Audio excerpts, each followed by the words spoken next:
Alright, YouTube, there's word coming now that Charles Manson may be getting married to the girl named Star, who he's been seeing for quite a while.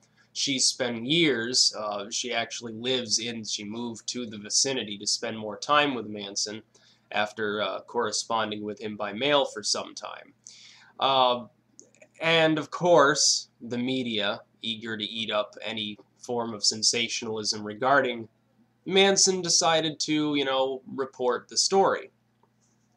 Because Manson, despite being very old and feeble, and despite the case being many, many decades old, still generates that same media buzz that he did way back in 1969. I mean, you can't really get much better than Manson for generating a media buzz. Anything he does, practically, it goes right into the media. So here are my thoughts. First, on the media, I would say that they're largely getting it wrong. That they are assuming that Starr is a member of some cultish activity as the result of wanting to marry Manson. That she's been brainwashed, manipulated in some way. Um, I've never spoken with Manson myself personally.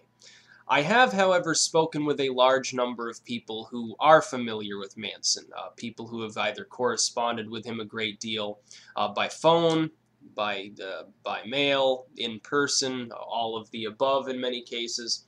I've spoken with people who are quite familiar with Manson. The idea, and you can watch or listen to any of the recent, like, last decade things that have been produced about Manson, any of the voice clips or interviews, or not interviews, but any video footage of him, you can tell that he's not manipulating anybody at this point. He's old. He has his own problems. He had uh, problems breathing not that long ago. Actually, they got to the point where he had been asking for stationery to be sent to him so that he could, write people letters.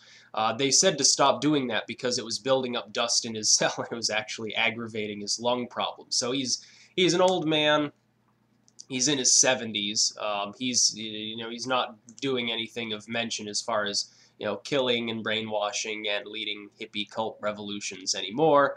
My thought being he never did to begin with. That was all sensationalism, but that's the way it goes.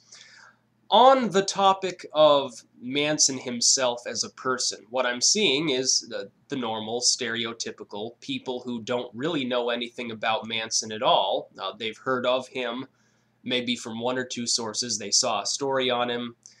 They maybe read Helter Skelter. They saw a part of an interview, and they think that they're experts on Charles Manson. And they largely think, of course, that he's an acid brainwashing hippie cult mastermind. And then there are a few people who see Manson and they say, "Well, he's got it going on. He's the smartest dude on earth. He's a revolutionary. Wow, this dude's awesome." And they run the gamut from people who are into anarcho-primitivism, people who detest technology and are environmentalist, out on generally the far end of the environmentalist spectrum, but they're there. People who are extremely left-wing might be attracted to what they perceive as his socialism or his communist ideologies. People who are on the right wing, specifically people who are into neo-Nazism, the Klan, groups like that, they sometimes appreciate Manson and believe he's, a racial heretic. People who are into conspiracies love Manson, of course. So you've got all of these people. They all formulate their own opinions about Manson, and you can tell if you have the ability to read people and you have the ability to dig deeper into their psyche, you can tell that most of the people that proclaim anything about Manson don't know what they're talking about. Whether they're for him or against him, they've created this dichotomous character. This sort of, he's got to be either complete good and he's actually sane and everyone else in society is insane, or they denigrate him and they say, well, he was the worst murderer ever. He was brainwashing hippie cult leader, terrible person, killed that poor Sharon Tate and six other people that we don't know the names of. And most people can't name, other than Sharon Tate. They know the Tate LaBianca murders. They can't name, they don't know who Steve Perrin is. They don't know who Frykowski is. They don't know any of these things.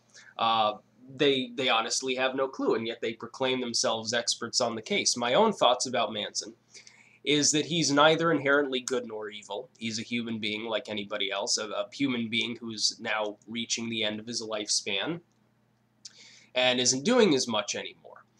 He's been locked up most of his life. He's spent most of his time, a great deal of his time, in solitary confinement. His mind is a little bit scrambled. When you see interviews of him acting crazy, you've got to understand, in the early interviews of Manson, and in periods where he's been more lucid, and in writings and scribblings people have said about him before the trial, and before his most recent incarceration, circa 1970, you get the feeling that he was mostly a normal dude. That this psychosis that people see him as having is largely the result of, is a self-fulfilling prophecy of being locked up for a crime that, let's face it, there's no real solid evidence that he was truly involved in, other than as certainly not an accomplice, but an accessory. My own thought is that he should have been released a long time ago, that it was Tex Watson who killed all 7 people at both murder scenes. It was Tex Watson's doing. He shot and killed all of them. Nobody else had killed anybody. You can indict the other people that were present at the Tate scene, certainly above what you would indict Manson for, because he was simply at the La Bianca scene, left long before the La Biancas were killed, and there's evidence that that his intent was simply to rob them. You tell that to the average person, and they say that you must be brainwashed by Manson. That somehow, even if you've never spoken with him personally, as I haven't, that you've been brainwashed somehow by Charles Manson, which would be an exceptional level of brainwashing. The idea that somebody can actually do that and hold people in thrall without ever even interacting with them, it's pure mythology in the highest order. But here's the other thing.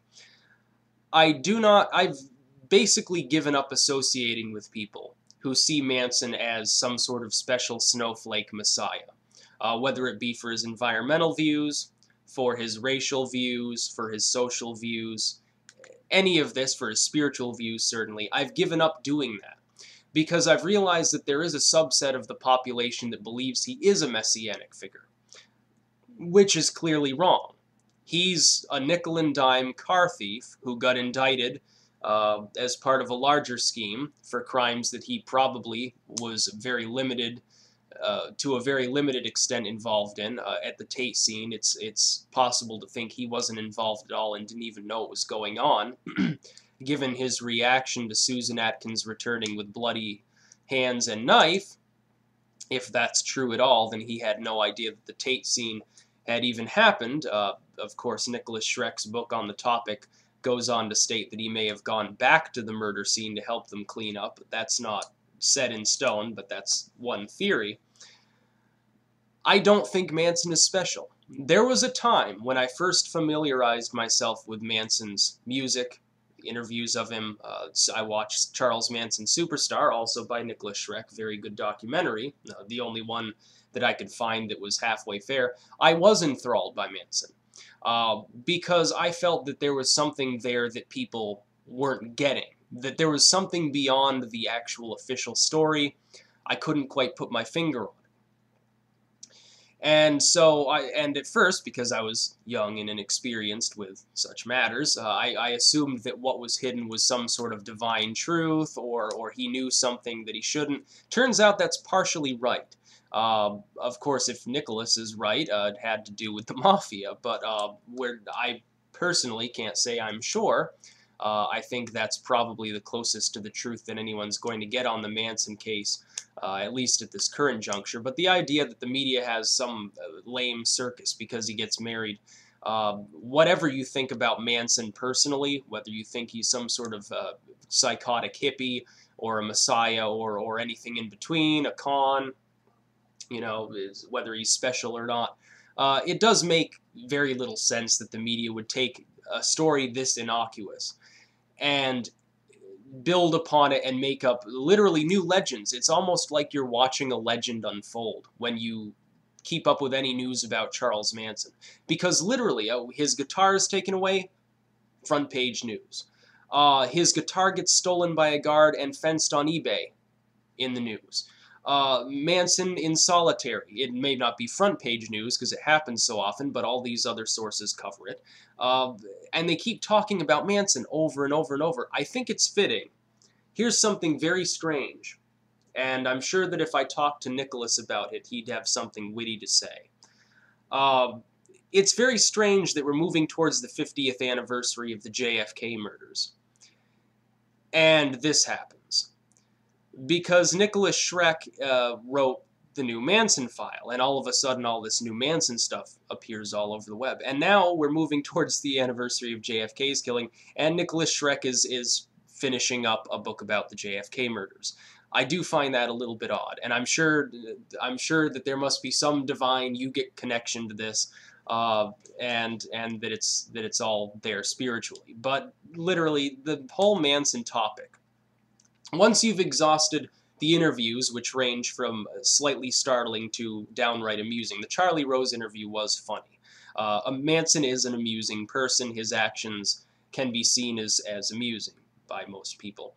The documentaries, I think there have been a total of like 6 documentaries made, including the mockumentary, the Helter Skelter one, which total trash. I couldn't even watch it all. I was laughing too hard because it's such bad acting.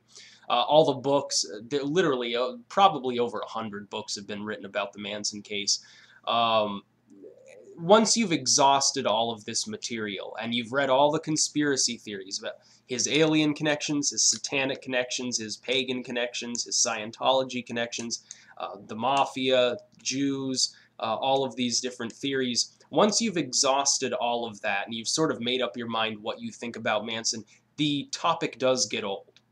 The problem being, I was quite active in the pro-Manson community until about last year, when I finally said fuck it. I realized nothing was being solved, and I made a video on the topic. I said people are splintering off into their own little cliques.